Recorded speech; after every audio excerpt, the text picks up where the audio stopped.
mitos pelangi yang pertama, naga minum di danau. Mitos yang satu ini benar-benar sangat unik dan jarang didengarkan banyak orang. Mitos ini mengatakan bahwa pelangi muncul ketika naga sedang meminum air di danau.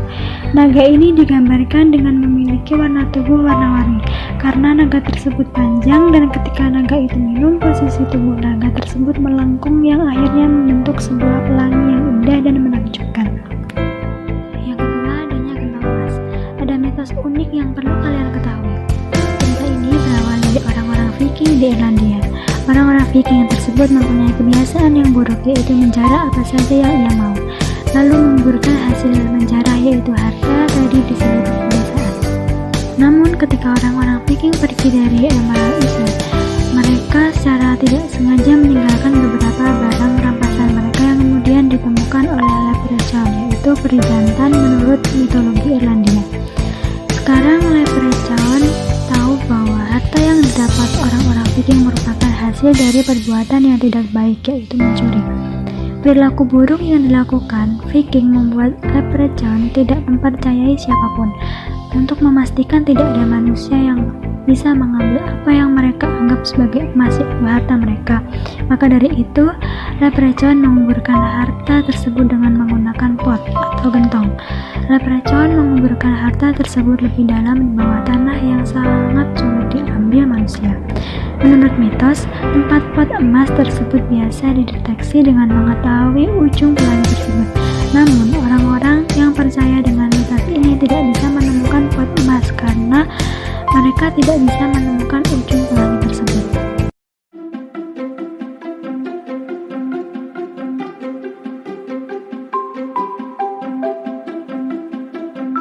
Halo teman-teman, bermain di alam bebas merupakan sesuatu yang menyenangkan, bukan? Wow, tapi tidak ketika hujan. Hei, lihat, ada matahari. Wah, ada pelangi. Bagaimana bisa? Ayo, aku akan menunjukkan kalian melihat proses terbentuknya pelangi. Kalian bisa membuat pelangi dengan alat-alat sederhana. Di sini ada segelas air dengan cermin di dalamnya. Matikan lampu atau buatlah ruangan dalam keadaan gelap. Kemudian, ambil senter. Coba sorotkan senter ke arah cermin yang ada di dalam gelas. Cermin itu akan terlihat memancarkan cahaya, bukan? Apa kalian tahu, cahaya putih dari senter membuat 7 warna? Ya, tentu. Sekarang, coba ambil kertas dan perhatikan ada berbagai macam cahaya yang dipantulkan. Warna apa sajakah itu?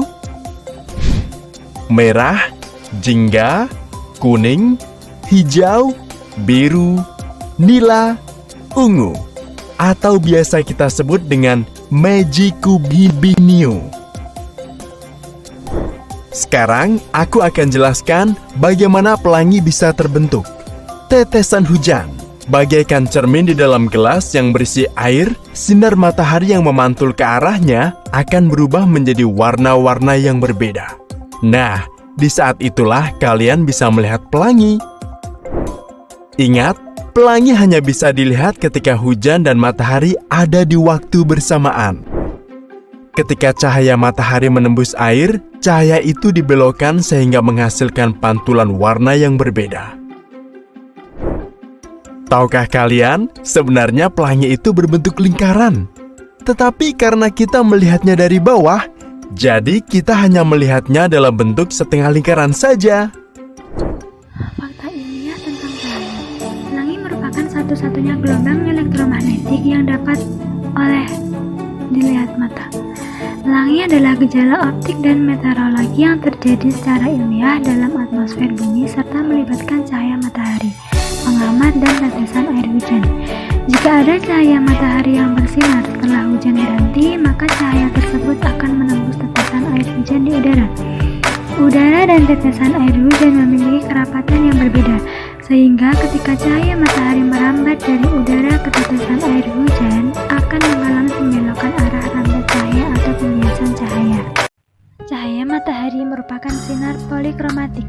Saat masuk ke dalam tetesan air hujan akan diuraikan menjadi warna-warna monokromatik yang memiliki panjang gelombang yang berbeda-beda.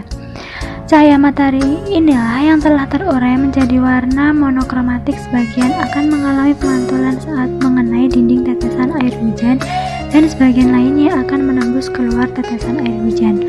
Masing-masing gelombang cahaya monokromatik tersebut akan mengalami pembiasan cahaya saat keluar dari tetesan air hujan, dan arah pembiasannya akan berbeda-beda, tergantung pada warnanya. Pembiasan ini terjadi karena cahaya matahari mengalami perubahan indeks media dari udara ke air. Ketika sinar dihantarkan kembali ke permukaan belakang tetesan air, hampir seluruhnya dibiaskan dan keluar dari tetesan air.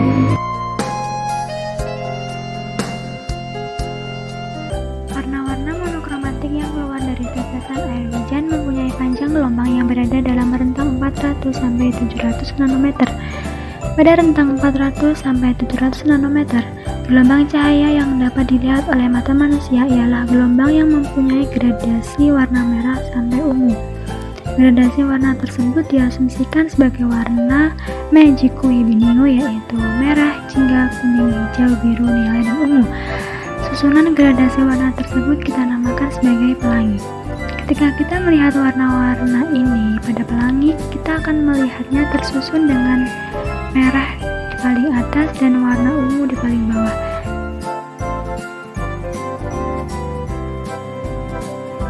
Nah, pada saat kita melihat pelangi, daerah di bawah pelangi akan terlihat lebih terang jika dibandingkan dengan daerah lainnya di sekitar pelangi.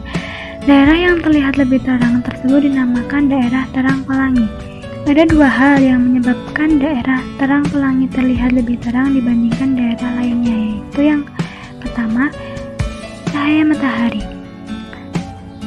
Cahaya matahari yang masuk ke tetesan air hujan yang menimbulkan pelangi pertama mempunyai intensitas cahaya matahari yang paling besar. Yang kedua, pada proses pembentukan pelangi pertama saat berada dalam tetesan air hujan, cahaya matahari hanya mengalami satu kali proses pemantulan cahaya, sehingga energi yang diserap oleh tetesan air hujan masih cukup banyak.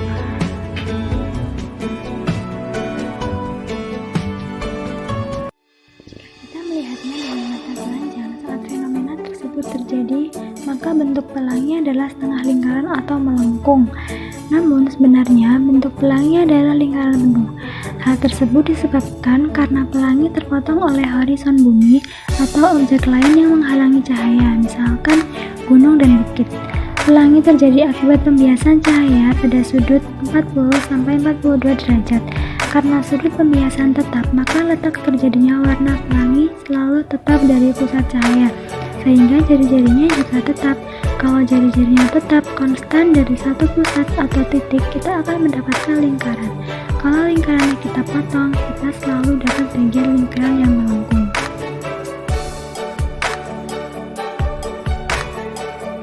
Saat memandang sebuah objek, mata manusia bersifat konvergen atau mengumpul.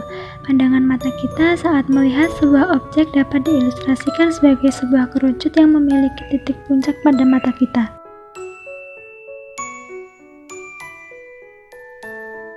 Kemiringan kerucut yang terbentuk dipengaruhi oleh posisi matahari. Sebagian alas kerucut tidak dapat kita lihat karena berada di bawah garis horizontal bumi, sedangkan sebagian lainnya terlihat sebagai busur atau biasa kita sebut sebagai pelangi. Selain itu, setiap sudut dari pembiasan dan pemantulan sinar memiliki frekuensi berbeda terhadap warna dan panjangnya, sehingga membentuk kurva. Sedangkan posisi relatif pelangi terhadap pengamat dan matahari dapat juga dijelaskan, yaitu posisi matahari pengamat dan pelangi akan selalu dalam satu aksis, di mana matahari akan selalu berada di belakang pengamat. Kita tidak boleh melihat pelangi jika posisi matahari tegak lurus dengan garis horizontal bumi.